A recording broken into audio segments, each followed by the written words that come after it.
My number one video of all time is this one, Model Railroad Track Planning for Beginners, with nearly 300,000 views at the time of this recording. But I just realized I didn't talk about something pretty important in that video. There are three basic types of model railroads in terms of bench work, and they all serve different functions. There's the island, the shelf, and the modular.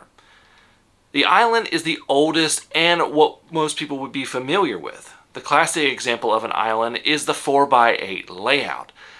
Islands are typically designed for continuous running, though I have seen several that are point-to-points. A lot of islands utilize a loop of track with some sidings and runaround tracks to add interest.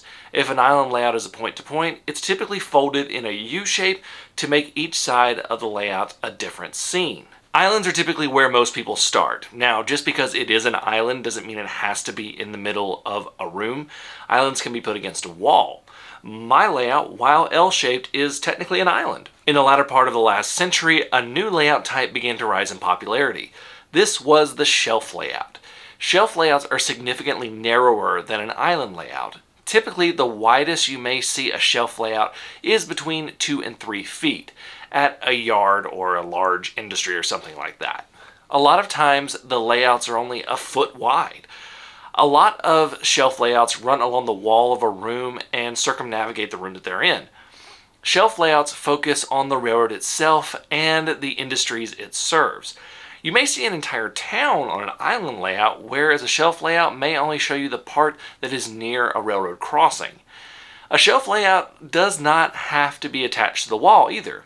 MRR2, the project railroad I just finished, is considered a shelf layout that it is freestanding, though I will be having it against a wall when it's in its final position. The shelf layout is all about focus. The rise in popularity of shelf layouts has led to an expansion of the hobby. No longer do you need a room that can fit a huge table to have a model railroad. You can model something incredibly small like a single industry. The smaller layouts also tend to lean more into the idea of more detail because there is less to see, which means you can focus more on detailing the things that you can see. Now, wedged in between these two, and also kind of on its own, is the modular layout. If you have ever been to a model train show, I guarantee you that you saw at least one modular model railroad. Modular layouts bring portability to the model railroad world. Yes, you can move a 4x8 layout, but it's pretty difficult, and shelf layouts can be as well, depending on their size. Modular layouts can allow a person to build a layout of their dreams over time and move it from place to place rather than tearing a layout down. Modules are also great if you're having a space for model railroading that can't be permanent, like, say, putting it on a pool table or a ping pong table. There are several standards for modules out there. These include Fremo, N-Track, and T-Track. You can also just not use a standard and build your own modules custom to your liking. This leans into a principle called TOMA, or the one module approach. This is the idea where you design an entire model railroad in sections and only build one section or module at a time. This is great for people who want to get started on their railroad but currently don't have the space for the entire railroad they want to build. I'm actually taking this approach to my next build. I am modeling a small section of the Yadkin Valley Railroad, but I'm making it modular so that I can change it someday to model more of the railroad. So what should you pick for your model railroad? Well, it comes down to what you want.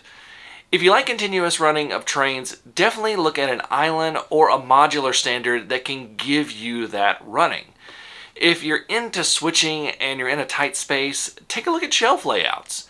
These layouts can give you a ton of railroading in a small space. If you don't have a permanent setup or are looking to move at some point, definitely look at modular. One thing you can do to all of these to add just a little bit of realism is a connection to the rest of the world. This can be as simple as a siding to a staging track off the layout. A connection to the world opens up a lot of possibilities for operations. Another thing to add would be a runaround track so that you can position your locomotive on different sides of the train for switching. Now, the super fun thing about model railroading is that you don't have to stick to one or the other in terms of these benchwork designs. And you can mix multiple styles. You can have a shelf layout that connects to an island and turn the island into a peninsula. You can make modular shelves that can be rearranged for continuous running. Rule 1 always applies. It's your railroad and you can do what you want. Now, if you haven't already checked out the track planning video, I'll link that right here. You can also check out my new YouTube channel right here. It's Jimmy's Trains. It's where you're just running trains, and it's a great thing to have on in the background. Thank you all so much for watching. Until next time, I'm Jimmy from the DIY and Digital. Stay safe, be kind, and happy railroading.